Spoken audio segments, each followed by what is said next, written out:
Calcule a velocidade com que a Terra gira em torno do Sol.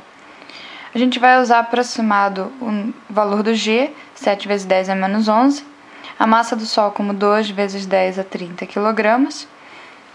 E também outro dado que a gente precisa é a distância da Terra até o Sol. O movimento da Terra em torno do Sol é um movimento aproximadamente circular.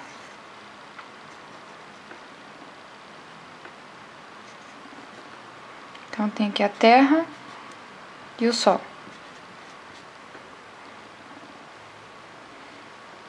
E essa é a distância D.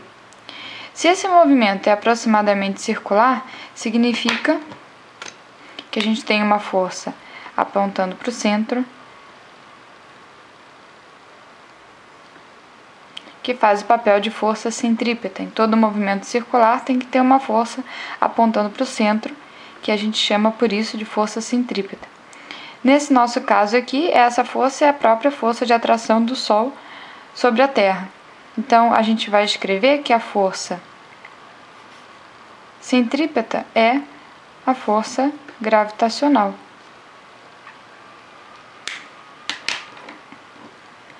A gente vai substituir cada uma das forças pela sua expressão ou a sua fórmula.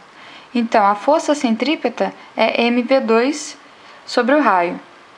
Então, mv² sobre o raio. Que raio que é esse? É essa distância aqui, D. Ó. Então, essa distância D é a mesma coisa que o raio dessa trajetória circular. E a força gravitacional é Gzão mzinho m sobre r².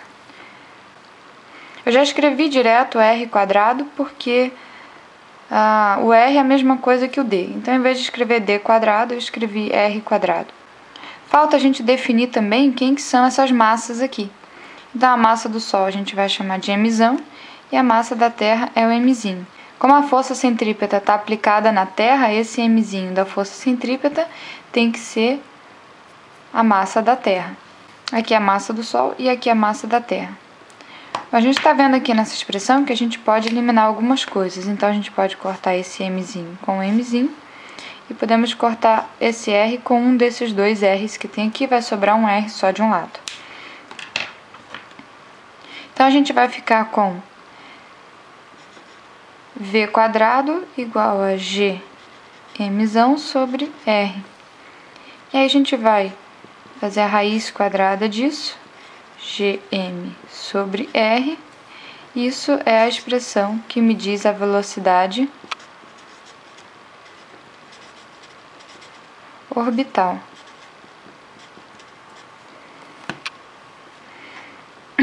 No caso da Terra em torno do Sol, então a gente vai substituir ali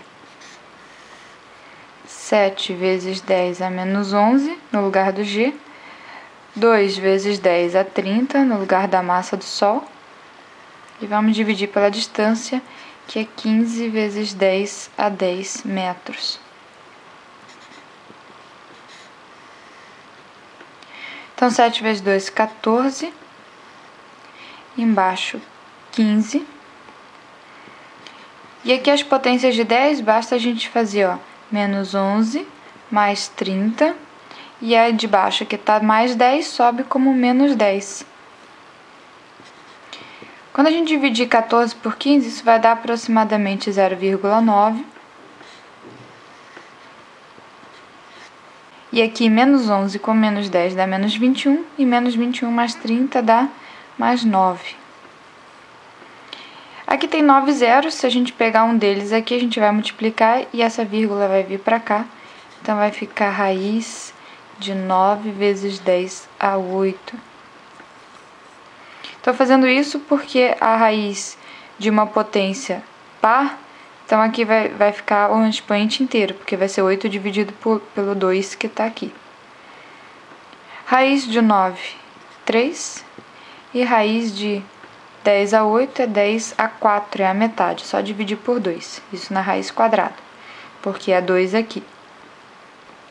Então, 3 vezes 10 a 4, como a gente usou tudo em unidades SI, aqui são metros por segundo. Se a gente separar aqui com 10 a 3, eu vou ter o quilo do quilômetro. Então fica, ó, 30, tiro um zero desses 4, passo para cá, sobram 3 zeros. Metro por segundo. Mais 10 a 3 é o quilo, então isso daqui vai dar 30 quilômetros por segundo. A gente fez um cálculo aproximado da velocidade com que a Terra gira em torno do Sol. Segunda questão. Se Netuno está 30 vezes mais distante do Sol do que a Terra, qual é a sua velocidade orbital ao redor do Sol? Então, os dados, a gente vai usar os mesmos da outra questão, o valor do G e a massa do Sol, e contando que Netuno está 30 vezes mais longe do Sol do que a Terra.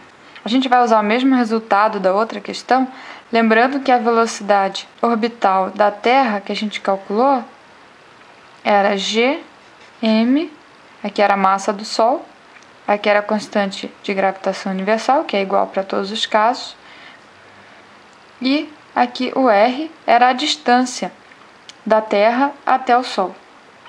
Nesse caso aqui, a distância de Netuno até o Sol é 30 vezes maior que a da Terra. Então, em vez de ser R, era 30R.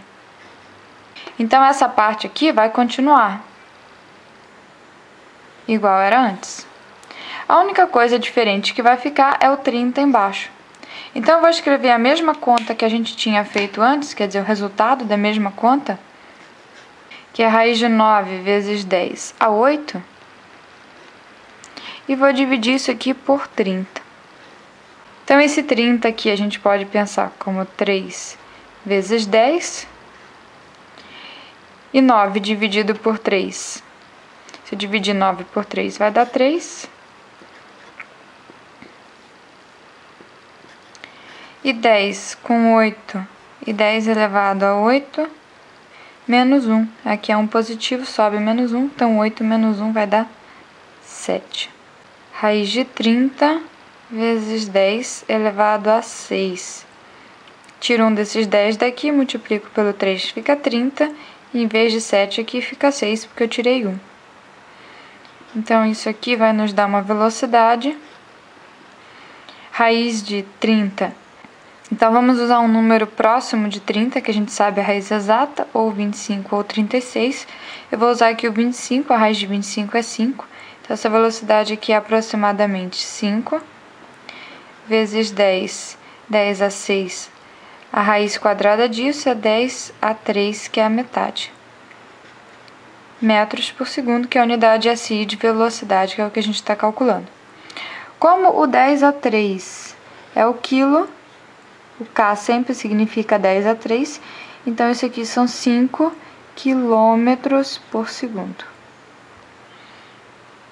Se você consultar a velocidade orbital média de Netuno num site de astronomia, vou deixar um aqui indicado, você vai ver 5,45 quilômetros por segundo. Então, a gente fez um cálculo aproximado aqui, chegamos aqui perto do valor da velocidade orbital média de Netuno.